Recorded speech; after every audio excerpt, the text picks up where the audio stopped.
नमस्कार। आकाशवाणी देहरादून से प्रस्तुत हैं प्रादेशिक समाचार।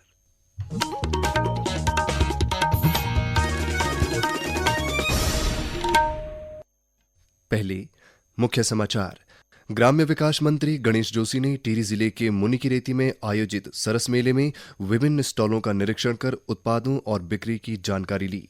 स्वच्छता ही सेवा अभियान के तहत देहरादून के पीएम श्री अटल उत्कृष्ट राजकिंटर कॉलेज दूदली में जन जागरूकता कार्यक्रम का आयोजन। उत्तरकाशी जिले में आंचल दुग्ध डेयरी ग्रामीण पशुपालकों की आजीविका को सशक्त बना रही है और हरिद्वार में त्योहारों पर शांति व्यवस्था को लेकर व्यापारियों और जिला प्रशासन की बैठक हुई।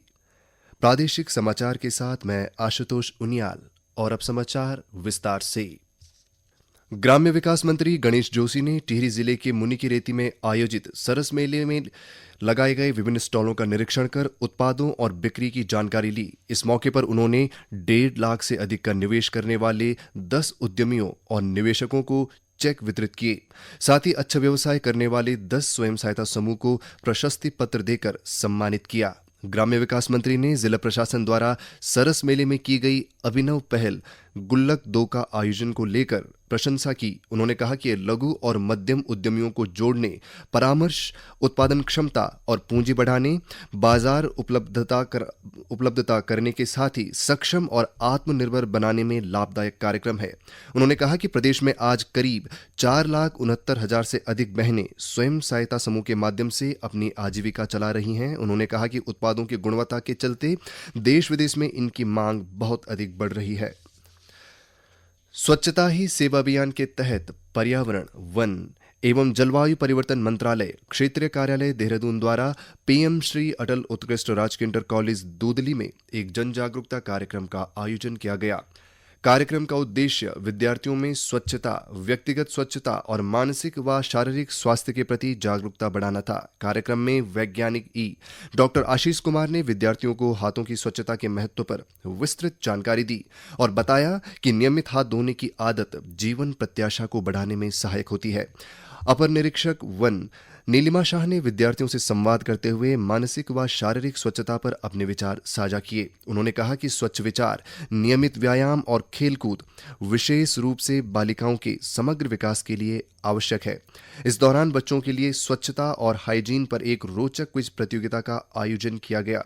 इस प्रतियोगिता में विजयी 20 विद्यार्थियों को पुरस्कार प्रदान किए गए। इसके अलावा विद्यार्थियों को 250 स्वच्छता किट भी वितरित की गई ताकि बच्चों में स्वास्थ्य और स्वच्छता के प्रति जागरूकता को बढ़ावा दिया जा सके।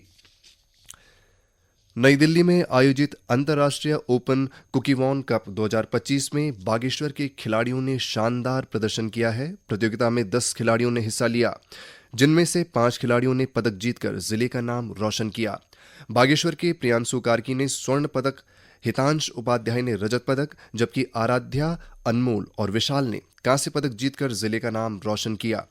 इस प्रतियोगिता में दक्षिण Korea, Japan, France, Thailand, Nepal, Bhutan, Sri Lanka और भारत सहित 20 से अधिक देशों के खिलाड़ी शामिल हुए। इस प्रतिष्ठित प्रतियोगिता का आयोजन कुकीवॉन द्वारा किया जाता है, जो विश्व ताइक्वांडो का मुख्यालय भी है। कोच किशोर कुमार ने बताया कि बच्चों ने अंतर्राष्ट्रीय प्रतियोगिता में बेहतरीन प्रदर्शन किया है। इस अनुभव से उनका आत्मविश्वास बढ़ेगा तथा वे आगे और बेहतर प्रदर्शन करेंगे।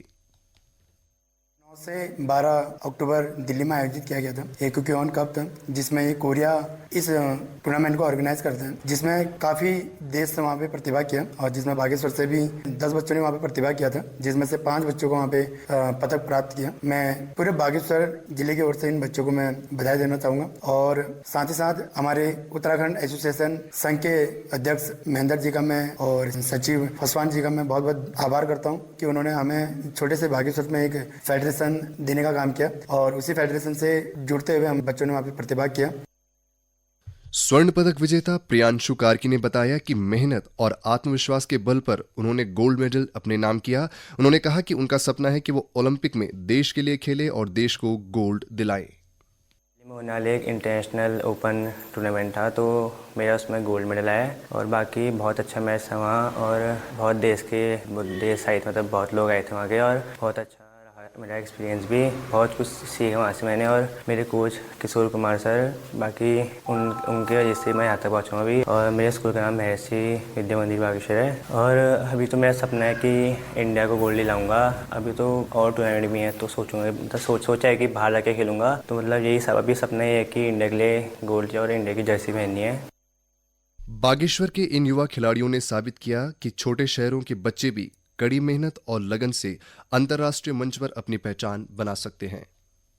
ये समाचार आकाशवाणी के देहरादून केंद्र से प्रसारित किए जा रहे हैं। ताज़ा समाचार के लिए आप हमारे सोशल मीडिया एक्स व Facebook page Akashvani news Uttarakhand को फॉलो कर सकते हैं। साथ ही ये समाचार हमारे YouTube channel Akashvani news Uttarakhand पर भी उपलब्ध हैं। उत्तरकाशी जिले में मातली स्थित आंचल दुग्ध डेयरी ग्रामीण पशुपालकों की आजीविका सशक्त बनाने का केंद्र बन गई है। एक रिपोर्ट। उत्तरकाशी जिले के दूरस्थ गांवों से पशुपालक प्रतिदिन दूध लाकर डेयरी में उचित मूल्य पर बेच रहे हैं, जिससे उनकी आमदनी में उल्लेखनीय वृद्धि हो रही है। डेयरी प्रबंधक संतोष कुमार सिंह ने बताया कि राज्य सरकार द्वारा डीबीटी के माध्यम से दी जा रही दूध प्रोत्साहन राशि से पशुपालकों को सीधा लाभ मिल रहा है। इससे दुग्ध व्यवसाय को नई दिशा और रफ्तार मिली है और ग्रामीण अर्थव्यवस्था सुदृढ़ हो रही है। डेयरी से जुड़े कर्मचारी ग्रामीण क्षेत्रों से आने वाले दूध की गुणवत्ता और स्वच्छता पर विशेष ध्यान दे रहे हैं। प्रत्येक खेप की जाँच के बाद ही दूध उपभोक्ताओं तक पहुंचाया जा रहा है। इस पहल से न केवल पशुपालकों को आर्थिक लाभ हो रहा है, बल्कि उपभोक्ताओं को शुद्ध और सुरक्षित दूध भी उपलब्ध हो रहा है। गौरतलब है कि मुख्यमंत्री पुष्कर सिंह धामी के नेतृत्व में सरकार का उद्देश्य दुग्ध उत्पादन को आत्मनिर्भरता और स्वरोजगार से जोड़ना है, ताकि गाँव में आर्थिक सशक्तिकरण को बढ़ावा मिले। सरकार ने दूध उत्पादों से जीएसटी हटाकर उपभोक्ताओं को भी बड़ी राहत दी है। इससे दीपावली के पर्व पर दूध से बनी मिठाइयाँ आम जनता को पहले की तुलना में सस्ते दामों पर मिलेंगी। आकाशवाणी देहरादून के लिए समाचार कक्ष से रविंद्र सिंह। हरिद्वार में दीपावली त्योहार को शांतिपूर्ण ढंग से मनाए जाने के लिए पटाखों की बिक्री को लेकर व्यापार मंडल के पदाधिकारियों और संबंधित अधिकारियों के साथ बैठक आयोजित की गई। बैठक में नगर मजिस्ट्रेट कुसुम चौहान ने व्यापार मंडल के पदाधिकारियों से अपेक्षा की कि दीपावली के अवसर पर जो भी व्यापारी पटाखों की दुकान लगाना चाहते हैं, उनके पास प्रशासन द्वारा जारी किया गया अस्थायी लाइसेंस अनिवार्य रूप से हो। बिना लाइसेंस के पटाखों की दुकान लगाने वालों के विरुद्ध कड़ी कार्रवाई अमल में लाई जाएगी। लाइसेंस संबंधित क्षेत्र के नगर मजिस्ट्रेट व उपजिलाधिकारी कार्यालय से आवेदन कर प्राप्त किया जा सकता है। उन्होंने कहा कि पटाखों की दुकान को खुले स्थानों और प्रशासन द्वारा पूर्व में चिन्हित किए गए स्थानों पर ही लगाई जाएं। उत्तरकाशी जिले के बड़कोट में यमुनोत्री राष्ट्रीय मार्ग पर दोपाटा के पास आज सुबह एक रोडवेज बस और स्कूली बस की टक्कर होने से स्कूल बस में सवार 14 बच्चे घायल हो गए। जिला परिचालन केंद्र से मिली जानकारी के अनुसार स्कूल बस में कुल 30 बच्चे सवार थे, जिनमें से 14 बच्चों को हल्की चोटें आई हैं। सभी का सामुदायिक स्वास्थ्य केंद्र बड़कोट में उपचार किया जा रहा है। रोडवेज बस में सवार 2 व्यक्ति सामान्य घायल हुए हैं, जिनका उपचार सामुदायिक स्वास्थ्य केंद्र बड़कोट में किया जा रहा है। नैनीताल के नवनियुक्त जिलाधिकारी ललित मोहन रयाल ने अपना पदभार ग्रहण कर लिया है। इस अवसर पर उन्होंने कहा कि शासन की नीतियों और योजनाओं को आम जनता तक प्रभावी ढंग से पहुंचाना, पात्र लाभार्थियों को योजनाओं का 100% लाभ दिलाना और जनता की समस्याओं का त्वरित व पारदर्शी समाधान सुनिश्चित करना उनकी प्राथमिकता होगी।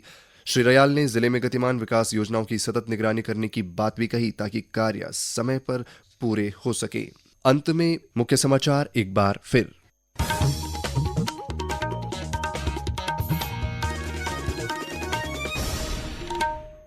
ग्राम्य विकास मंत्री गणेश जोशी ने टिहरी जिले के मुनिकीरेती में आयोजित सरस मेले में विभिन्न स्टॉलों का निरीक्षण कर उत्पादों और बिक्री की जानकारी ली। स्वच्छता ही सेवा अभियान के तहत देहरादून के पीएम श्री अटल उत्कृष्ट राजकीय इंटर कॉलेज दूधली में जन जागरूकता कार्यक्रम का आयोजन। उत्तरकाशी जिले में आंचल दुग्ध डेयरी ग्रामीण पशुपालकों की आजीविका को सशक्त बना रही है और हरिद्वार में त्योहारों पर शांति व्यवस्था को लेकर व्यापारियों और जिला प्रशासन की बैठक हुई। इसके साथ ही प्रादेशिक समाचार का ये अंक समाप्त हुआ। अगला समाचार बुलेटिन शाम 6:30 बजे प्रसारित किया जाएगा। नमस्कार।